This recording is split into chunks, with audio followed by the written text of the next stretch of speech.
It has been said that if there is ever to be such a thing as a true universal language, it will most likely be expressed in the realms of mathematics, geometry, energy patterns, and frequency.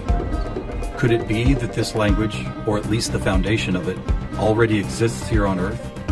Is it possible that over the course of thousands of years, we have been somehow guided in the process of creating this new form of communication? And if so, what type of information will be conveyed through it that could not be expressed any other way? In the search for answers, we must be prepared to trek through both time and space, to open our eyes and minds wide enough to notice compelling coincidences, and to stand back far enough to see if the building blocks of some kind of mathematical, spatial, frequency-based language emerge. But before we begin our journey, we will pause here in the present day to notice some of the ways that we measure and tabulate the world around us. This is an important step, for how we count and measure things can be as revealing as why we count them. First, we will take a look at the way we measure time. For all practical purposes, the smallest unit is 1 second, and we all know it takes 60 seconds to make a minute, and then 60 of these minutes to make an hour. This hour, of course, is the unit by which we divide our days, and these days become months, years, decades, centuries, and so on. Speaking of 60, let's take a moment to notice that all geometry, whether it is 2 or 3 dimensional, is also derived from base 60 mathematics that provide the foundation for a 360-degree circle, which in turn provides us with all the angles and formulas for creating virtually every shape known to humankind. Now let's look at how many cultures from all over the world have chosen to count and group things. Right away, we see that we have been attracted to the number 12. 12 eggs in a dozen, 12 months in a year, 12 inches in a foot, 12 signs of the zodiac. Strangely, whether it's tallying disciples or mythical gods, the number 12 appears often in the telling of our greatest stories about ourselves. And what about distance? Your local town might be measured in meters or other units, but when we talk about measuring our planet, the standards we all use revert back to base 60 units of miles, minutes, or geometrical degrees. Are you noticing the pattern here? We seem to be encountering a lot of 12s and 60s. Are they related? And if so, how? To answer that piece of the puzzle, we must travel roughly 5,000 years back in time to visit the ancient Sumerian culture of Mesopotamia, for here is where our 1260-based math comes from. This counting system, which was invented by the same people who produced the world's first written language, involved counting the knuckles of the 4 long fingers on one hand and then multiplying them by all 5 digits on the other hand. If you do this, you will get a maximum number of 12 knuckles times 5 fingers, which of course totals 60. How these cosmic jumps in language and mathematics occurred so suddenly is open to debate, but it is interesting to note that the ancient Sumerians themselves wrote about being given this information by sky god visitors they called the Anunnaki. Who and what the Anunnaki were is a hotly contested subject, but one thing that cannot be denied is the fact that over 5,000 years ago, a mathematical system was born that incredibly still serves us today. So now that we have our various units of measurement, all based on the Sumerian 1260 counting system, let's jump forward to a few pivotal moments in history and see what other numbers, patterns, and synchronicities appear. In the 6th century BC, on the Greek island of Samos, the famed mathematician Pythagoras led a school of thought that married philosophy, mathematics, music, and of course geometry. And while Pythagoras did not discover advanced geometry, he did apply it in new ways, especially to music. For instance, he noticed that when a tauten string was plucked, it would create a tone. And when that string was divided in half, it would make the same tone, only twice as high in pitch. Pythagoras then came up with numerical ratios based on harmonic fifths, and this led to the creation of the musical scale found at the root of most modern music. It is important to note that according to Pythagoras, all musical notes were found by using mathematics, and as such were given number values according to their placement in a kind of master grid. For instance, by using fifths beginning from note number 1, he was eventually guided to note 27. And to find the same note twice as high in pitch, he simply kept doubling it to 54, 108, 216, 432, and so on up the scale. If you've ever heard of Pythagorean tuning, you know that the number 432 is quite important. To Pythagoras himself, It probably wouldn't have stood out more than any other in his numerical grid, but in our quest to find a universal language based on mathematics and frequency, this particular note represents a significant piece of coincidental evidence. You see, many ancient musical instruments, from Tibetan bowls to Native American flutes, happen to produce the same tone, a tone that vibrates at 432 cycles per second. That's compelling, but even more intriguing is the fact that Pythagoras was not calculating vibration cycles to find tone 432.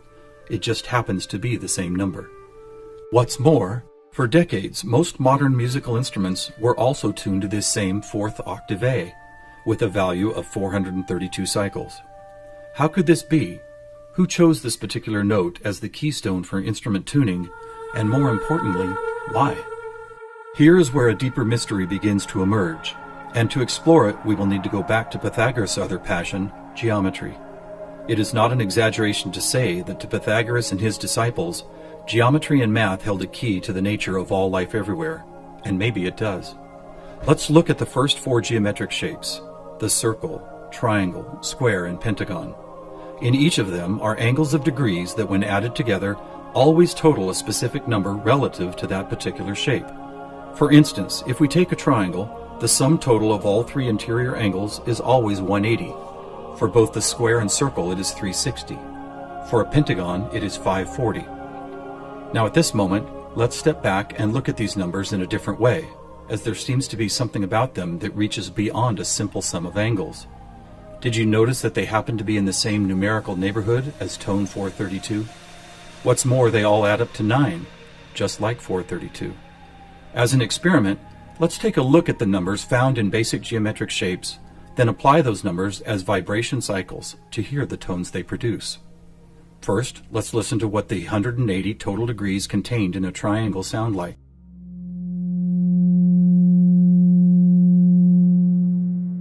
And here's a squares and circles 360 in cycles per second. A perfect octave up from the triangle. What about the pentagon at 540? That sounds like a harmonic fifth of the other two. That's interesting. What are these tones? They are F sharp and its perfect harmonic fifth of C sharp. Let's keep going. What does a hexagon 720 sound like? Another F sharp. Here's a seven-sided septagon, which totals 900. This is an A sharp, which happens to be the note required to complete an F sharp major chord in perfect three-part harmony.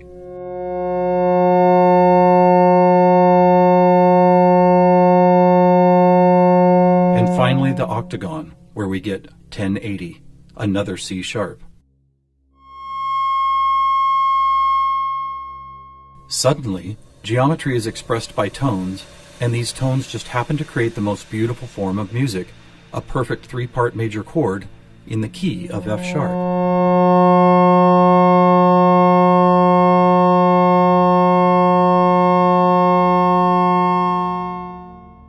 Is this something we've been missing for years? Is it important?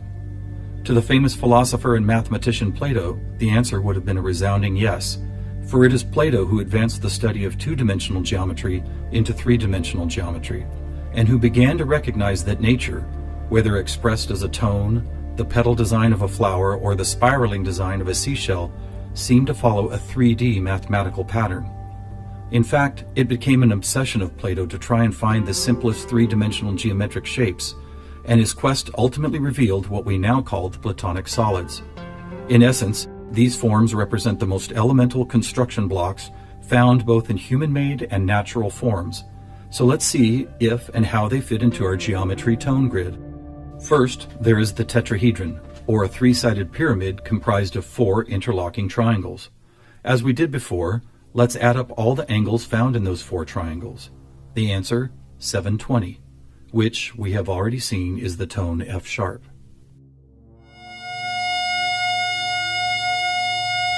Next we have the cube, whose six 360-degree squares totals 2160. What does it sound like?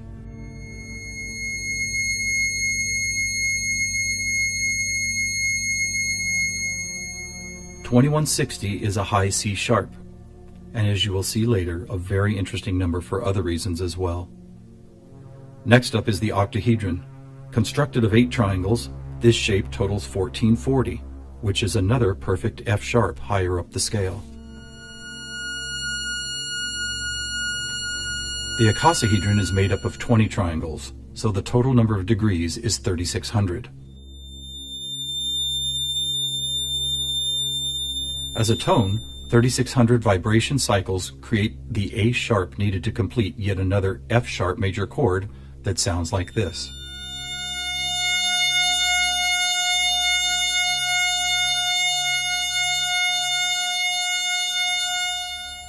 At this point, we have seen how 2- and 3-dimensional geometry can be expressed by the notes found in an F sharp major chord. Could this also be true with what is known as sacred geometry? To find out, we will first need to build a design called the germ of life, which, when repeated, goes on to reveal the seed of life, then flower of life pattern found at sacred sites all over the world.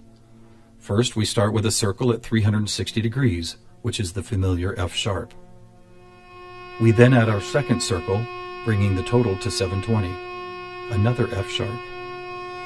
3 circles totals 1080, which provides the harmonic fifth of C sharp. 4 circles is 1440, another F sharp. 5 circles totals 1800, or the A sharp needed to once again provide the harmonic third of an F sharp major chord. And finally the 6th circle, which brings the total to 2160, another C sharp. Amazing! It's as if we can now both see and hear the flower of life pattern that has intrigued humankind for thousands of years. So now we have 2-dimensional geometry, 3-dimensional geometry, and even sacred geometry being represented by different variations of an F sharp major chord. How is this not common knowledge? How have we missed this connection? There are actually 3 explanations. 1, for reasons ranging from the mundane to the conspiratorial, musical instruments are no longer tuned to an A vibrating at 432 cycles per second, but rather 440. 2, modern tuning calls for equal temperament, which no longer adheres to Pythagoras' whole number simplicity. And 3, the tuning method required to reveal geometric shapes is based on a mathematical grid rather than mathematical ratios.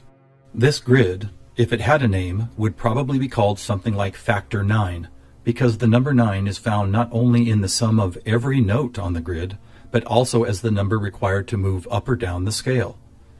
For instance, if we started at note A at 216 cycles, all we would have to do is add or subtract the number 9 to reveal all the other tones in that octave.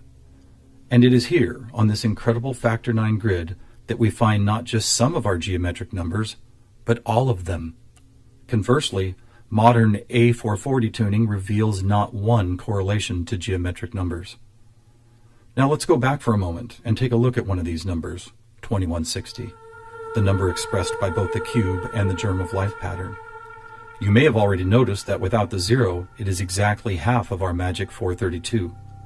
That's worth noting, but what is even more intriguing is the way this number keeps showing up in other large-scale measurements.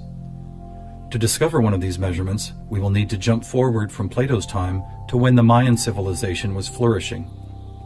Roughly 1500 years ago, Mayan stargazers were the most accomplished astronomers the world had ever known. Their concept of cyclical time led to many incredible discoveries. The accurate length of a year, the exact dates of seasonal changes, even the moments when solar and lunar eclipses would occur. But their most amazing discovery was of something known as the precession of the equinox, which makes note of a very slow wobble of Earth's axis. Somehow aware of the fact that this wobble takes 25,920 years to complete, the Mayans called this cycle one great year, with each of its 12 great months requiring 2160 Earth years to complete. And what about this? Did you know that the diameter of our moon, when measured in miles, also happens to total, you guessed it, 2160? Lastly, watch what happens when we apply simple division to this highly synchronous number. 2160 divided by 2 is 1080, the angle sum of the octagon. By 3, 720, the total of the hexagon. By 4, 540, the pentagon. By 5, Are you ready? It's the ketone of 432. And by 6, 360, the number of both the square and circle. All F sharps and C sharps, with our 432A thrown into the mix, as if it were some kind of clue to solving a cosmic riddle. Maybe we should look at this number even more closely. As we've stated, our closest celestial neighbor, the Moon, is 2160 miles across, and 216 is exactly half of 432. What about the other large object in our sky? Were you aware that our Sun is 864,000 miles across? Incredibly, where the Moon's base number sequence is half of 432, the Sun's number sequence is exactly twice 432. And do you know how many seconds there are in a day? 86,400, or 43,200 for the 12 hours of day, and 43,200 for the 12 hours of night. Or try this. Take the 360 degrees found in the circular shape of our Sun and Moon, and then multiply it by the 12 hours of either day or night. The answer, 4320. Or how about this? What is the only whole number that when squared comes to within 0.01% accuracy to measuring the speed of light? 432. What is going on here? We have all these different things: Earth cycles, time and celestial measurements, geometry, sonic frequency, yet they are all represented by the same numbers over and over again. To answer that, we must search for the factor common to all of them, and that common factor is the 5,000-year-old Sumerian 1260 counting system. It is what gave us the inches to a foot, the seconds to a minute, and the 360 degrees in geometry. It's almost as if the sky god visitors, who the Sumerians called the Anunnaki, provided humanity with a counting system that would lead to the discovery of these synchronicities. Could it be that the number 432 really is some kind of cosmic key that unlocks a language of higher understanding? And if so, have these sky visitors ever been back to make sure we don't miss the importance of the 432 matrix? One possible answer can be found in the story of a man named George Van Tassel, a respected aeronautical engineer who believed he was contacted by extraterrestrial beings in the early 1950s. During this encounter, Van Tassel said he was provided with a mathematical formula that could be used for everything from time travel to sound frequency healing, and which he used to build the world-famous Integratron near Joshua Tree, California. What is this formula? It is F equals 1 over T, or frequency equals one particular something divided by the number of time. Well, what if that one something was the biggest one on our planet, the one great year of 25,920 discovered by the Mayans? And what if the number for time was the most logical choice of 60? Suddenly, this mysterious equation is expressed as frequency equals 25,920 divided by 60. Are you ready for the answer? It's 432. Not only the frequency that instruments all of the world have been tuned to for thousands of years, but also the number that reveals the synchronistic nature of life on this planet. Noticing all these coincidences revealed by the 432 matrix and the Sumerian counting system, we must wonder if other ancient cultures were aware of them as well. Just scratching the surface, it would seem that they were. For example, let's take the Sumerian 12 and square it for a total of 144. Right off, we see that it is indeed a number and tone contained within our factor 9 grid. Expanding outward, we find 1440, then 144,000, which is a number that appears all over the world in the most compelling of ways. Take, for instance, the Great Pyramid of Giza. It happens to have been covered with 144,000 smooth white casing stones. To ancient Mayans, 144,000 days was the length of their 394-year back tune, a time cycle which has just begun again. In the Bible, we read that there will be 144,000 chosen ones redeemed from the earth prior to the apocalypse. Obviously, number sequences like these have been significant to many different cultures and religious sects, and to one enigmatic group in particular, the Freemasons. Were the earliest Masons, the supposed keepers of sacred information, also aware of the factor 9 grid, the 432 key, and the number 144,000? Their infatuation with the numbers 3 and 13 might be telling. For instance, if you divide 144,000 by 432, the answer is 333.3 into infinity. Or take a look at the back of a dollar bill. That famous unfinished pyramid could be revealing some interesting clues. For instance, there are 13 steps climbing the pyramid, and 13 times 33.3 is 432.9.